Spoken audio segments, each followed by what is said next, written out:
The text arrived while I was finishing my morning coffee. Emma, please don't come to the graduation tomorrow. The kids are scared of you, and James doesn't want any drama. We need to respect their feelings. I stared at my mother's message, my hand trembling slightly as I set down my cup. Scared of me? The aunt who had secretly funded their entire college education for the past 4 years? My name is Emma Sullivan, and at 38, I'd just been uninvited from my niece and nephew's college graduation, the very education I made possible. The irony would have been funny if it didn't hurt so much. 4 years ago, when my brother James lost his job due to company downsizing, I'd stepped in anonymously through the university's financial aid office. His twins, Amy and Michael, had just been accepted to prestigious universities, but with James's unemployment and mounting debts, their dreams of higher education seemed impossible. I remember the day James called me in tears, not asking for help. He was too proud for that, but just needing someone to listen. I failed them, Emma, he'd sobbed. They worked so hard, and I can't even give them this. That night, I contacted the universities and arranged to cover their tuition anonymously. I had built a successful life for myself, and while I lived modestly, my investments had done well. I could afford to help, and these were my brother's kids. How could I not? Over the years, I'd watched from a distance as Amy and Michael thrived in college. Through my parents' updates, I learned about Amy's research in marine biology and Michael's achievements in computer science. I never told anyone about my contribution, wanting them to succeed without feeling indebted to me. But somewhere along the line, things had changed. James's wife, Karen, had started spreading stories about me, painting me as unstable because I chose to live alone and didn't conform to her idea of what a proper family woman should be. The kids, who once loved spending time with their cool Aunt Emma, gradually became distant. I picked up my phone again, reading my mother's next message. You understand, right? Karen says the kids need positive energy for their special day.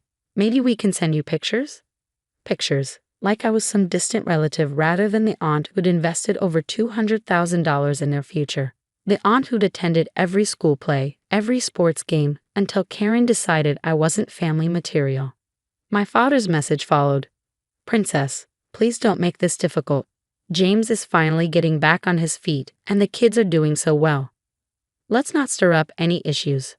I walked to my home office, opening the drawer where I kept all the documentation of my contributions. Every payment, every confirmation, every thank you letter from the universities acknowledging the anonymous donor who'd supported 2 promising students. For 4 years, I'd stayed silent, watching as James and Karen took credit for making sacrifices to put their kids through college. I'd smiled through family dinners where they talked about how they'd managed to pull through financially. I even nodded when Karen bragged about their financial planning skills. My phone buzzed again. A message from Karen herself. Emma, I'm glad Mom told you about tomorrow. The kids need stability right now, and your presence would only upset them. I'm sure you understand, given your situation. My situation. Code for being single, successful, and not fitting into their narrow view of what a woman should be. I heard the whispers at family gatherings, seen the way Karen pulled the kids closer when I approached, as if my independence was somehow contagious. I sat down at my computer, my fingers hovering over the keyboard. One email, that's all it would take to reveal everything. One message to the financial aid office requesting that they acknowledge my contribution at the graduation ceremony, as was their standard practice with major donors. But I hesitated. Was I ready to unleash the chaos that would follow? Ready to see the looks on their faces when they realized that the aunt they pushed away, the one they deemed unstable and scary, had been their silent supporter all along. My phone lit up with another message from my mother. Emma, please confirm you won't come tomorrow. James is worried you might show up anyway. I picked up my phone, my decision made. Sometimes silence isn't golden. Sometimes it's just another form of enabling bad behavior. It was time for my family to learn the truth about their unstable aunt and her contribution to those graduation caps they'd be wearing tomorrow. I arrived at the university an hour before the graduation ceremony, not as a guest, but as a donor attending the pre-ceremony reception. The financial aid director, Miss Thompson, greeted me warmly, completely unaware of the family drama about to unfold. Miss Sullivan, we're so pleased you finally decided to be recognized, she said, handing me a VIP badge. Your generous contribution has made such a difference. Both Amy and Michael have been exceptional students. I smiled, accepting the badge and the irony of the situation. Will the donor acknowledgement still be part of the ceremony? Of course, we've added you to the program.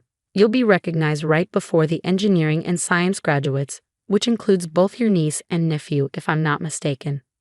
I nodded, my heart racing as I spotted my family entering the main auditorium through another door. My mother, perfectly coiffed as always, my father in his best suit, James and Karen looking proud and completely oblivious. The twins walked ahead of them, their graduation robes crisp and new. My phone buzzed again. Another text from Karen. Emma, security has been notified that you're not welcome. Don't make a scene. I glanced down at my VIP donor badge and couldn't help but smile. Security wouldn't be an issue today. The ceremony began traditionally enough. The dean's speech, the valedictorian's address, all leading up to the moment I'd been both dreading and anticipating. Miss Thompson approached the podium, her voice clear and professional. Before we begin presenting degrees, we'd like to acknowledge a special donor whose generosity has made a significant impact on our university community. 4 years ago, this individual stepped forward to fully support 2 of our brightest students. I watched my family from my seat in the VIP section. They were paying polite attention, completely unaware of what was coming. This donor, who chose to remain anonymous until today, has contributed over $200,000 to ensure these students could pursue their dreams without financial burden. Please join me in welcoming Ms. Emma Sullivan. The applause started, then faltered as confusion spread through my family section. I stood up, straightening my jacket as I walked to the podium. From the corner of my eye, I could see Karen's face turn pale, James's jaw drop, and my parents freeze in their seats. Ms. Sullivan's generous donation has fully funded the education of 2 exceptional students in our graduating class today, Amy and Michael Crawford. The twins' expressions shifted from confusion to shock as they realized what was being said. All those years of believing their parents had somehow managed to fund their education, all those times they'd been told to stay away from their unstable aunt. It was all unraveling in front of hundreds of people. I stepped up to the microphone, my voice steady despite my pounding heart. Education has always been important to me. I began, sticking to the simple speech I prepared. When I saw 2 bright young minds at risk of missing out on their dreams due to financial hardship, I knew I had to help. I chose to remain anonymous because I believed the focus should be on their achievements, not my contribution. I paused, making eye contact with Amy and Michael. I've watched with pride as these students excelled in their fields. Today isn't about me, it's about their hard work, their dedication, and their future. Congratulations, class of 2025. The applause this time was thunderous, but I barely heard it. I was watching my family's reaction. Karen had her head in her hands, James was staring at the floor, and my parents looked like they'd seen a ghost. The twins, however, were looking at me with a mixture of confusion, gratitude, and dawning understanding. As I returned to my seat, my phone lit up with messages. Mom, Emma, why didn't you tell us? Dad, Princess, we had no idea. James, we need to talk. Karen, how dare you embarrass us like this? I ignored them all. This moment wasn't about their feelings or their embarrassment. It was about truth, about consequences, and about showing my niece and nephew that the aunt they'd been taught to fear had always been in their corner. The rest of the ceremony continued, but the damage, or perhaps the healing, was already done.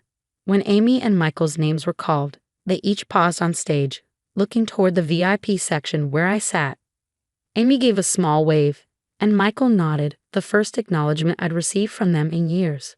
As the ceremony ended and the graduates threw their caps in the air, I stood up to leave. I had said what needed to be said, revealed what needed to be revealed. Sometimes the best revenge isn't about getting even. It's about showing people exactly who you are and letting them live with the knowledge of how wrong they've been. The aftermath of the graduation ceremony unfolded exactly as I'd expected. As families gathered outside the auditorium for photos and celebrations, my phone continued to buzz with messages from relatives who'd watched the ceremony livestream. Aunt Susan, you're a hero. Emma, Uncle Pete, always knew Karen was feeding those kids lies about you. I stood at the edge of the crowd, watching as my family huddled together, clearly discussing what had just happened. Karen was gesturing wildly, her face red with anger. while James kept shaking his head, looking stunned. My parents seemed torn, glancing between their son's family and where I stood. Then something unexpected happened. Amy broke away from the group, still in her graduation gown, and walked straight toward me.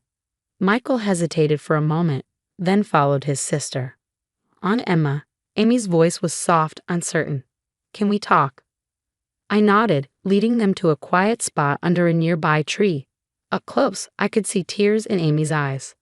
Why? Michael asked. Why did you do it? And why didn't you tell us? I took a deep breath. Because you deserve the opportunity, and I didn't tell you because I wanted you to focus on your studies, not feel obligated to me. But Mom said, Amy started, then stopped, looking embarrassed. That I was unstable, dangerous, a bad influence. I finished for her. Tell me, looking back, did I ever do anything to deserve those labels? They both shook their heads, memories seemingly flooding back. Memories of birthday parties I'd organized, science projects I'd helped with, the countless times I'd shown up to support them before Karen decided I was a threat to her perfect family image. We should have known better, Michael said quietly. Should have questioned why we were suddenly supposed to be afraid of you. You were kids, I replied. You trusted your parents. That's normal. But we're not kids anymore, Amy said firmly, and we owe you so much more than an apology. Before I could respond, Karen's sharp voice cut through the air. Amy, Michael, get away from her right now. But for the first time, neither twin moved at their mother's command. No, Mom, Amy said, turning to face her approaching parents. We're done letting you control our relationship with Aunt Emma. Karen reached for Amy's arm, but she pulled away. She manipulated this whole situation. Karen hissed. She humiliated our family in front of everyone. The only person who should be humiliated is you, Michael responded, his voice steady. You lied to us about Aunt Emma for years, made us fear her, and all while she was silently making our dreams possible. My parents had joined the group now, my mother wringing her hands nervously. Perhaps we should discuss this at home, she suggested. There's nothing to discuss, I said calmly. I made a choice to help Amy and Michael. I kept it anonymous to avoid exactly this kind of drama. But when you decided to ban me from their graduation, from seeing the culmination of their hard work, I decided the truth needed to come out. James, who had been unusually quiet, finally spoke. Emma, I don't know what to say. You don't need to say anything, I replied. But you do need to know that things will be different from now on. I won't be the family scapegoat anymore. I won't be pushed aside or labeled as unstable just because I don't fit Karen's idea of what a woman should be. The twins moved to stand beside me, a gesture that spoke volumes. Karen's face contorted with fury, but before she could speak, Amy interrupted. Mom, Dad, we're having dinner with Aunt Emma tonight. We have 4 years of catching up to do. And a lot of thank yous to say, Michael added. As we walked away together, leaving my stunned family behind, I felt a weight lift from my shoulders. The truth hadn't just set me free, it had given Amy and Michael the chance to see through the lies they'd been told. That evening, over dinner at my favorite restaurant, my niece and nephew shared stories about their college years, their dreams for the future, and their regret for believing the lies about me. We laughed, we cried, and we began rebuilding the relationship that Karen had tried so hard to destroy. You know, Amy said as we finished dessert, Mom always said you were dangerous because you'd influence us to be different. I think maybe that's exactly what we needed. Michael nodded. Different is good. Different is what got us through college. Different is what made you strong enough to help us even when everyone pushed you away. As I drove home that night, my phone buzzed with one final message from my father. Princess, I'm sorry. We should have seen through Karen's lies. Should have protected you. You're the best of us, and we forgot that. I smiled, not responding.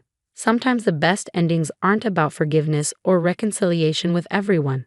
Sometimes they're about finding your truth, standing your ground, and letting the right people find their way back to you. Amy and Michael had found their way back. That was enough.